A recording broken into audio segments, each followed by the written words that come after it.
다들 안녕하세요. 프로토 91회차 토신 정보방 환급 인증합니다. 당첨금은 세후 금액인 거 알고 계시죠?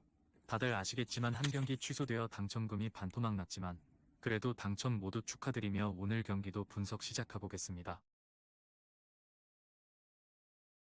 금일 첫 번째 경기 슬로바키아 대 웨일스 분석 시작해 보겠습니다.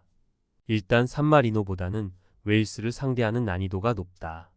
상대가 상당히 수비적으로 나올 것이라서 로보트카 위주의 지공 플레이가 잘 통할 가능성은 낮게 보고 있다.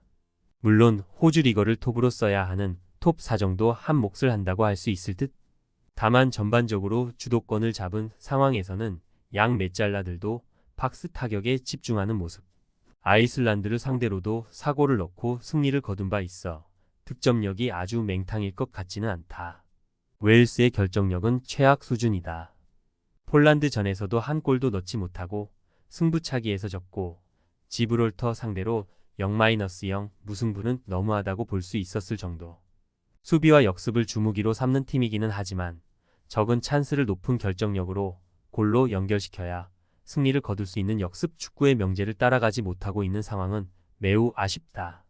슬로바키아의 승리를 기대하고 있다.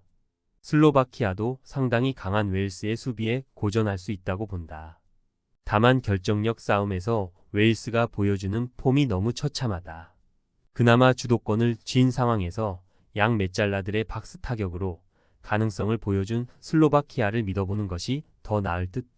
금일 두 번째 경기 이탈리아 대 보스니아 분석 시작해 보겠습니다.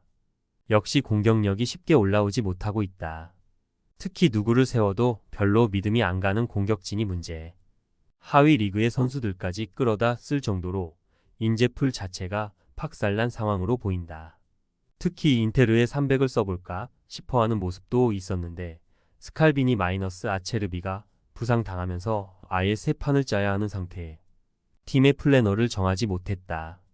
물론 키에사가 상대 수비를 헤집어 놓는 퍼포먼스를 보여줄 수 있는 자원이기는 하지만 500을 상대하는 방침이 명확하지 못하다는 것이 문제. 잉글랜드에게 500을 가동하는 모습. 하지만 체급 차이가 너무 컸다. 사실 1-4로 룩셈부르크에게도 졌을 정도로 전력 자체가 많이 떨어진 상황이라는 점은 부정하기 어렵기도 하다. 그래도 2선과 1선의 강력한 모습은 이탈리아가 잉글랜드보다는 떨어지는 편. 따라서 보스니아가 실점을 2골 아래로 억제한다고 하더라도 이변이라고 보지는 않겠다.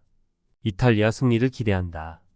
일단 보스니아가 500을 단순히 간다고 해서 체급 차이나 수비가 안정적으로 유지되는 모습을 보여주지는 못했던 것이 사실이었다. 다만 500을 가동하는 상대를 격파하는 것에서 상당히 이탈리아가 고생하고 있는 것은 사실로 보는 편이 좋겠다. 금일 세 번째 경기 몬테네그로 대 조지아 분석 시작해 보겠습니다. 몬테네그로가 장점인 수비에서 미스를 내주는 모습. PK를 준 것이야 100번 양보를 한다지만 상대 에이스 데브라이너에게 100패스 미스를 하면서 불필요하게 실점을 내준 점은 쉴드가 어렵다. 특히 공격에서의 화력이 부족한 팀이라서 수비가 버티지 않으면 경기가 안 풀린다는 점에서 수비 미스가 상당히 아쉽다. 사비치나 마루시치가 없다는 것만으로 수비가 흔들리는 양상이 나온 점이 매우 치명적. 조지아가 유로 본선에 진출한 팀이기는 하지만 그만한 경기력을 보여주었다고 하기는 어렵다. 공격에서는 흐비차, 수비에서는 마마르 다슈빌리가 원맨쇼를 하는 것 이외에는 딱히 특징이 없다. 사실 예선에서도 키프로스 제외하면 승리가 없었고 그나마 플레이오프에서는 그리스가 끔찍한 결정력을 보여준 덕에 승부차기로 가면서 겨우 본선에 진출한 것이기도 했다. 무승부 가능성을 점쳐보고 있는 매치다. 일단 몬테네그로도 어느 정도 수비 라인에서의 미스가 나오는 모습. 다만 조지아도 유로 예선에서 깔끔한 전술을 보여주었던 것은 아니었고 운이 따라주지 못했더라면 본선 진출을 장담할 수 있을 만한 상황은 아니었다고 본다. 금일 네 번째 경기 프랑스 대 캐나다 분석 시작해 보겠습니다. 그다지 전력에 큰 흠을 찾기는 어려워 보인다.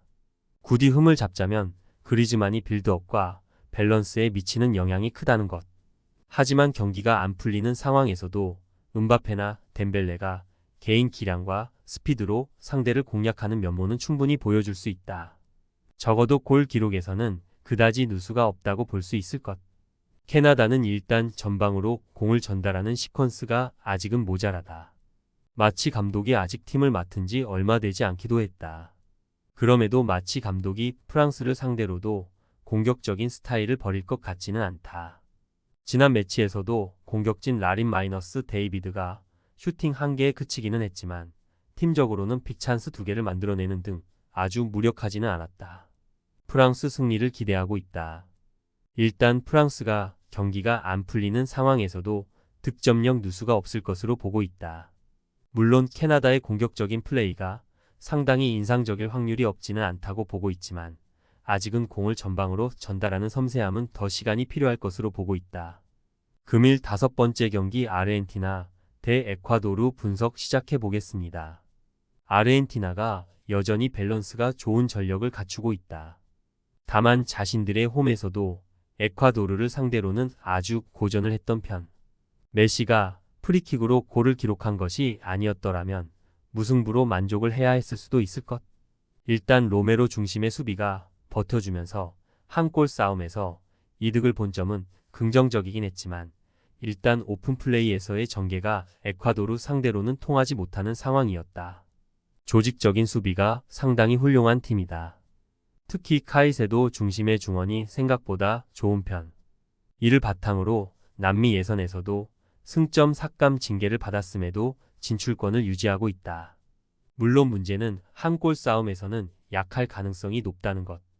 아르헨티나가 공격에 올인하면서 밸런스가 좋지 못했던 시절이라고 보기도 어렵고 에네르 발렌시아에게 크게 의존하는 약점도 극복을 하지 못했다.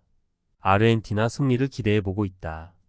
일단 적어도 에콰도르가 조직적인 수비로 아르헨티나의 공세를 잘 막아내는 모습. 다만 공격력에서의 힘이 떨어지는 편이라서 한 골 싸움에서는 기본적으로 불리하다. 아르헨티나도 수비가 버티면서 공격진의 개인 기량으로 한 골 싸움에서는 이득을 취할 수 있다고 본다. 토신 최종 조합은 영상 아래 고정 댓글로 말 걸어주시면 토신 정보방에서 무료로 공유해드립니다. 제발 손해보면서 토토하지 말고 다같이 웃으면서 즐겁게 베팅합시다. 함께 하실 분들은 부담 갖지 마시고 편하게 말 걸어주세요.